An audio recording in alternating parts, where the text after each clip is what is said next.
so many of our parents who come to us they say this just feels hard. It feels Mm, hard to implement a lifestyle yeah. change. And, we have to choose our hard. Is it harder to deal with our children struggling and the emotional dysregulation, the hearing from the teacher regularly, the sleep issues, the headaches and the stomach aches?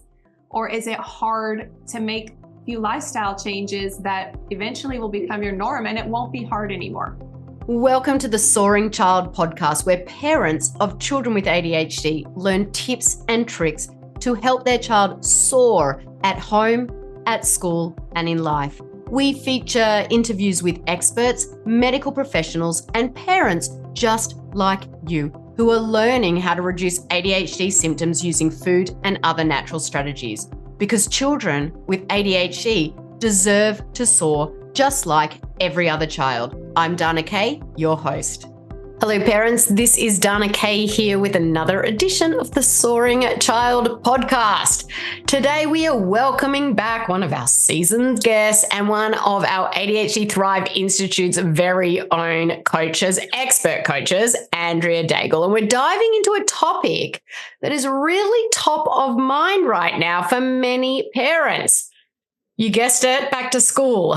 But this isn't just any back to school discussion. We're going to be exploring how this time of year can actually be the perfect opportunity to implement some powerful lifestyle changes and can make a real difference for children with ADHD. Now, as a parent, I know firsthand that dread and that anxiety that often comes with that back to school time of year. I remember those sleepless nights where I was like just worrying about my son. I was like anticipating those like inevitable phone calls from the school about his behavior. And, each phone time ring, it would set my heart racing. It would give me these hot flushes, knowing it was probably another report of him struggling to focus or acting out or falling behind. That frustration, that helplessness were so overwhelming. And I constantly searched for solutions that could help him thrive, not just survive. I don't want him to just to survive, in particular in that school environment. And that's why I'm thrilled to have Andrea here today, who's actually going to share some invaluable insights, practical tips, not just ones that you're like, oh my gosh, how can I implement that? But how we can set up our children for success as they head back into the classroom. We're going to be discussing everything from optimal timing for these lifestyle changes. We're going to be talking about healthy school lunches, hearty breakfast, navigating class parties. Yes, that one's a hard one, but it's not impossible. And we're going to talk about strategies to enhance focus. So whether you're a seasoned parent of a child with ADHD or navigating this journey for the first time, this episode promises to be a treasure trove of advice and encouragement. So let's welcome Andrea Daigle back to the Soaring Child podcast. Hi, Andrea. Thanks so much for joining us. Hi, Donna. Thanks for having me again. Happy to be here. Yes, I'm always happy to have these discussions with you. We always dive into really practical advice for our listeners. And so one of the questions, people think about was, when is the best time, to start making changes? Why, in your opinion, Andrea, why is back to school one of the most optimal times to begin these lifestyle adjustments or changes? Well, honestly, Donna, is there ever a good time to make a lifestyle change? I do like that answer. I really do. Yeah, now is the time. We just need to dive in and get started. And I know a lot of our listeners have been thinking about it and how am I going to do it? You just do it. And the change doesn't need to be so extreme. I just think so many people have this preconceived notion that we need to flip that switch and immediately change the diet. How are we going to do this? It's impossible. It's the opposite. It really is. And so we want you to take it slow, make gradual changes, one baby step at a time. That way you can really implement the change very well. And it's not overwhelming on the kids or the family. And just the start of a new school year, it brings on that fresh routine along with a new schedule. And that definitely makes it easier to establish those new eating habits. And I think that's a really good point. Firstly, I love how you just laid that out there, because we don't need to put the pressure on ourselves. You know, as I always say, Rome wasn't built in a day. These adjustments are not going to be, made in a day either. But, I think it really comes with a new schedule or a new routine. We're making these changes where, if we did it mid-year, for example, our kids are used to a certain way that has been happening every single day of the school year, whereas they're starting fresh. They've probably forgotten what their lunches were last year. They've probably forgotten what they used to do every day. So I actually like that idea of thinking, okay, well, we're starting fresh. Let's start with a new approach. Exactly. And it's just providing that structure right from the beginning. It's just going to set a positive tone for a better school year.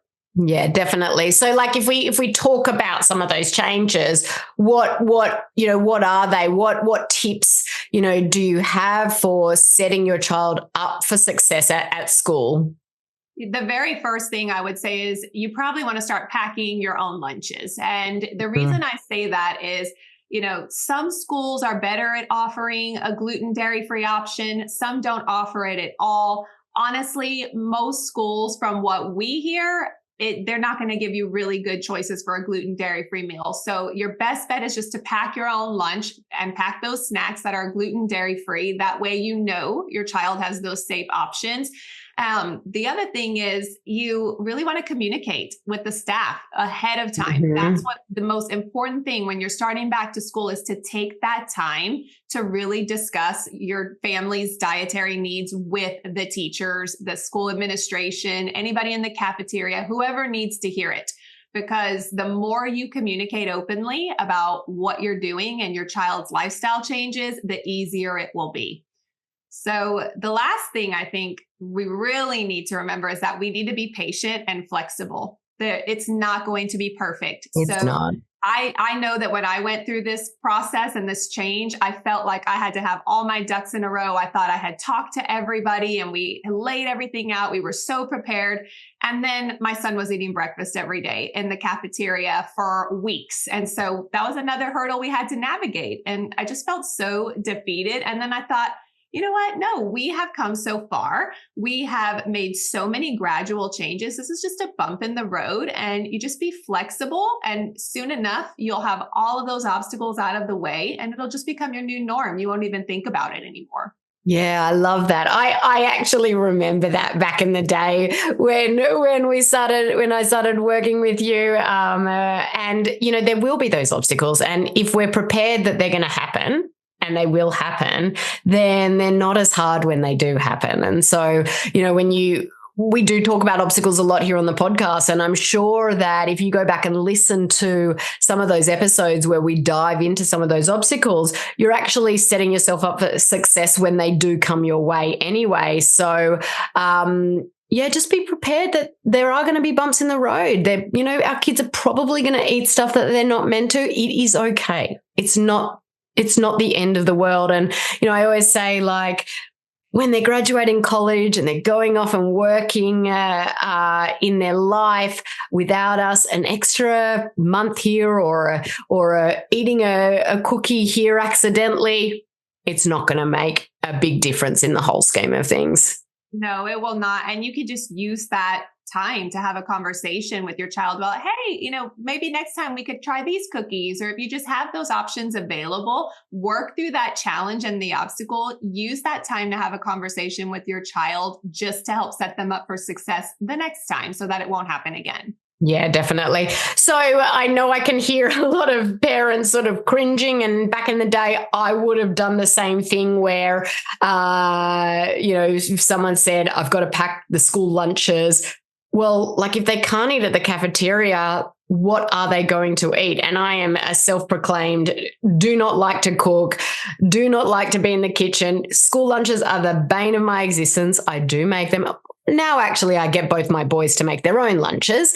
But what do we give our kids for lunches? Let's help the listeners out there. Yes. And you can get so much good nutrition in a lunchbox. And I'll just say growing up, I had a sandwich every single day in my lunch. We ate the same thing and it was just routine.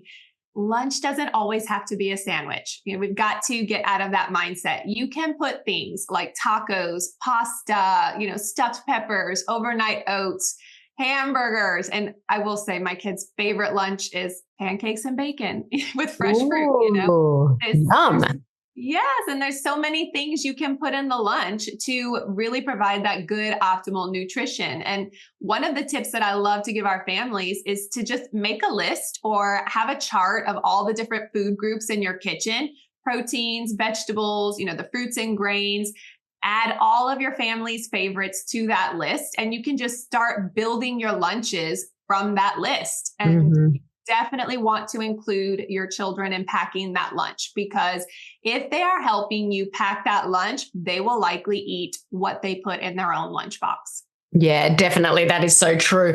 I love those bento boxes because, they actually help the kids know that they've got to put a category in each different little section of the lunchbox. So, when you said creating that list, it's such a great idea. You can take it one step further and actually putting it in those categories so that your child can actually look at the list and go, okay, well, I'm going to take that from protein and I'm going to put it in that section. I'm going to take that from, carbohydrates and put it in that section, and also they don't have to not have treats. You can give them treats so they don't feel like they're missing out. And that's sort of one of the things that, a lot of families tend to do. They think, they've got to eat everything perfectly healthy, gluten, dairy, soy free. No, they can still be children. They can still have some treats. We're just choosing better for them treats. What are some of your favorite treats to give your kids? Yes, my kids love Simple Mills cookies, or they love the Made Good bars. Sometimes they make peanut butter dough balls, which they love. Yum. Yeah, they're just little energy balls with lots of different nuts and seeds. So there's all kinds of different treats out there. And Donna, you make a good point, because when they're going to lunch and their friends are sitting around them, if they see their friends with, chips and hummus or chips and guacamole or cookies and snacks, they're going to want those things. And so ask them, what treat do you want in your lunch today? Or do you want guacamole and hummus like your friends, and just make sure that you're including them in that process so they don't feel left out. Yeah, 100%. Okay, so we've talked about lunch. We're feeling a little bit more like, yeah, maybe we can do this. What about breakfast? What is sort of like the best breakfast, to really set up our kiddos for success in the day? Yes, we definitely want a breakfast that is nutrient dense. And so just a combination of those carbohydrates, proteins, healthy fats, and you do want to include fresh fruit and vegetables, or even things like a superfood smoothie or something like that. The key is things like fiber-rich foods that will help with digestion. It will help our kids feeling full up until lunchtime. Some of our kids have lunch way later in the day, but pairing all of these foods together will really help them carry that sustained energy throughout the day. It will also prevent those rises and falls in blood sugar, which can definitely impact that cognitive function and behavior as well. Yeah, 100%. Again, thinking back to when I was doing this, when it wasn't my normal, which it is obviously now, if you had said that, I'd be thinking to myself, well, I don't have time to be making breakfast. What am I going to do? So what are some of your family favorites for breakfast time? Yes, honestly, we make breakfast muffins, pancakes, egg muffins, but I don't really make breakfast during the week anymore. We make it on the weekends ahead of time, pop it in the freezer, and then my kids just get up and warm it up for the day. So breakfast is pretty fast and easy, usually with some sausage or scrambled eggs, always fresh fruit. And another thing you can do if you really want to have like a great superfood smoothie in the morning is to make those smoothie bags ahead of time. Put everything into a container and put it in your freezer and just dump it in the blender in the morning, add your liquid, and you're good to go. So just things like that can maximize your time, where you don't feel like you're in the kitchen all the time. Yeah, major pro tips there. Definitely prepping ahead. And, one of our family favorites is overnight oats. I make a big batch on Sunday. I put them in those ball glasses in the fridge, and my kids literally just grab and go, eat their breakfast, and we're out the door. We're super busy. And I can tell you, my oldest son, he's now 14 and a half at the time of recording of this podcast, which is in 2024, July. So he is actually out of the house, eaten breakfast, made his own lunch, out of the house before we even get up from bed. And if I think to myself, back all those years ago when we were really struggling with his ADHD, I would not have thought that would have ever be possible. Obviously we're in summer holidays now, but this was the last school year of grade 8 when he was in it, literally out the door before we even got out of bed. So, don't think to yourself that you're going to be the one that's going to be having to spend hours and hours in the kitchen. No, you're not. There's so many pro things out there that can make your morning so smooth. Yes. And just give the kids the opportunity to rise to the occasion. Give them a little independence. If they're not quite ready to make their own breakfast, then maybe have like a meal plan for breakfast in the kitchen with things they can pick and choose from and grab from the refrigerator. If you have those overnight oats or things like chia puddings or the waffles, everything ready ahead of time, that way they know they can just grab and eat that. It just gives them that independence that they're looking for. So that's just something else to look forward to. Yeah. And it's building those skills, isn't it?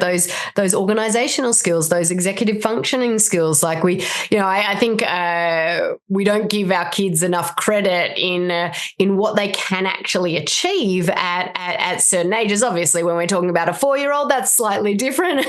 But this is not only going to help you, but also help them and grow their skills and set them up for success. Okay. So what about these class parties? That was one that it was like, oh my gosh, all those different things that other families bring in to celebrate birthdays. Or, the one thing that I was actually shocked about was the amount of, candy or, treats that the teachers would give out. And I know that every school is different, but, back in the day, I was just shocked at the amount of candy that teachers give out or is available to our kids at school. It is really unbelievable the amount of candy and just junk that's been given out in the classrooms. Yeah. And so this really, you might actually come across a teacher who feels the same way. So communication between you and the teacher is so incredibly important, because I can tell you, I've had my child's teacher tell me before, I despise all of this candy. Can we flip the script a little bit and maybe bring in chips and dip or fresh fruit and things like that? That's not the case all the time. But if you do know they're having class parties, you want to have that communication so that the teacher can let you know what's being served at the party. You can send in alternatives.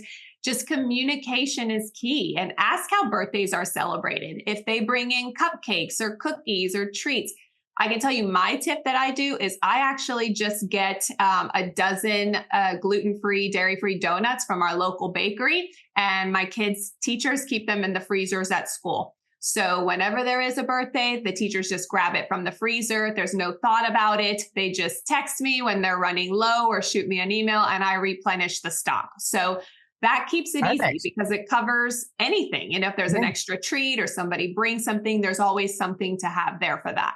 Yeah, definitely. I used to do the same. I used to get those cupcakes from a local vegan bakery and keep them in the freezer. Is super easy. Another option is like gluten, dairy-free brownies to keep in the freezer, but also like storing, better for you treats like Yum Earth, Enjoy Life, and you can get them in those little packs, and the teacher can just keep them in the drawer. So if someone does hand out that candy, your child doesn't miss out.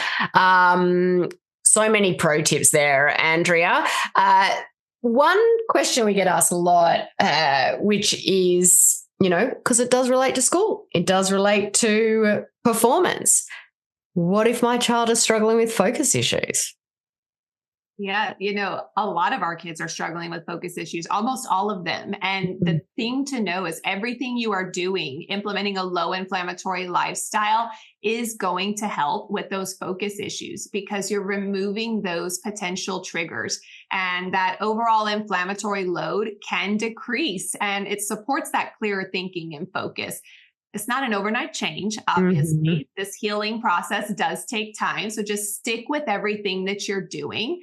But I will say, and I know, Donna, you hear me say this all the time, I've never met anybody who doesn't feel better when they eat better. And if you're struggling with this, just start taking those baby steps.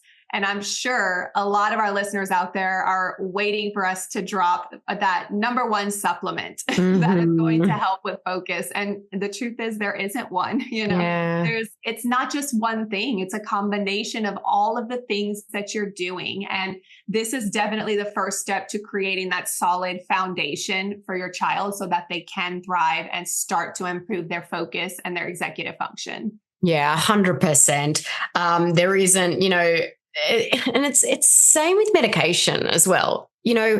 There's that medication may help them focus for that period of time. But think about all of those other ADHD symptoms that, that medication is just simply putting a Band-Aid on it for that period of time.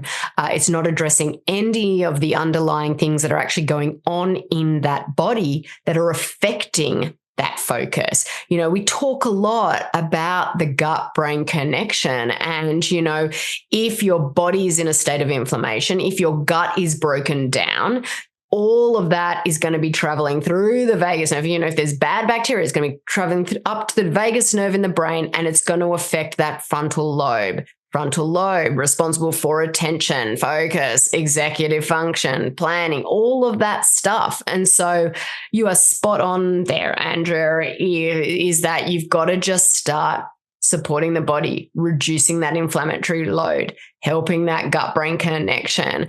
And that focus is one of those things that will get better. But I think also, and this is completely, not giving a strategy or not really saying this is what you should do to help focus, is that we've kind of got a lot of unrealistic expectations on a lot of our kids.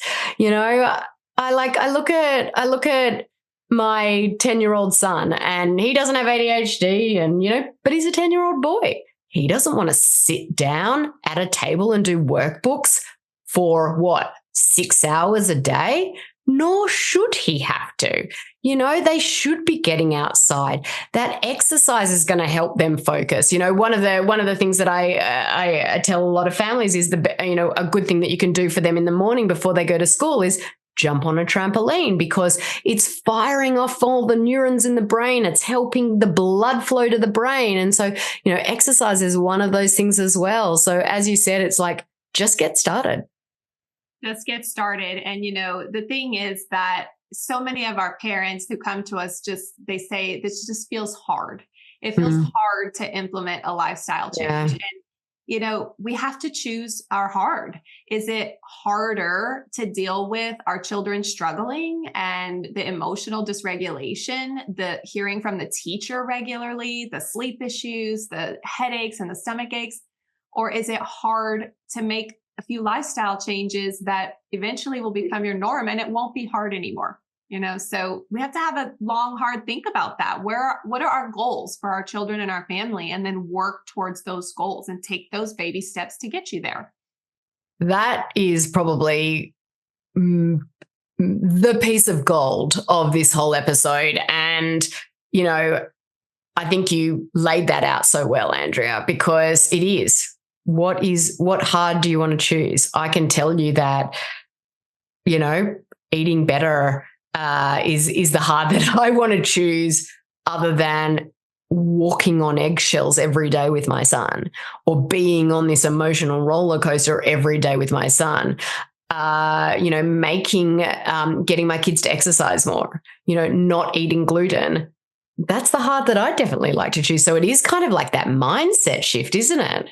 It is. And, when you have that mindset shift and you start moving in that direction, it's very hard to go back because you will start to see the changes and your child will start to feel better. Yeah. And eventually, as the years go on, I know you and we've been at this journey for years, and I'm starting to see it with my son who's almost 13 now. He feels great. And we have conversations about why he feels so wonderful and how bad he used to feel. And your children will remember this and they will thank you one day, for taking steps to help them. Definitely, definitely. Well, I think that's a perfect note to finish on, Andrea. Thank you, as always, so much for joining me and just sharing. I think it's not just your knowledge, but it's also your personal experience and, your passion for this, because I feel it in everything that you say. Well, thank you. And I just want everyone to have a wonderful back to school season. And I wish all of our kiddos a great school year this year. And thanks for having me, Donna. Thanks so much, Andrea. I think this was an enlightening episode. I hope that the listeners have found this discussion on preparing, for that back to school with ADHD, both insightful but also empowering. Remember, implementing lifestyle changes and setting up a supportive environment for our children can make a world of difference. It can make a world of difference to their success and their just overall well-being, and a world of difference to the whole family life. We've learned today that small adjustments, it can be just small, in diet, routine, classroom strategies, can really lead to significant improvements in focus and behavior. So we want to embrace this back to school season as an opportunity for a fresh start and a time to really put these new strategies into practice. If you found today's episode or our podcast in general helpful, we would so be appreciative if you could leave a review and share your thoughts about our podcast. Your feedback not only helps us improve, but it also spreads awareness and support within our amazing ADHD community. Listeners, thank you for tuning into this week's episode of The Soaring Child. I'm Dana Kate, your ADHD health practitioner. Keep on thriving.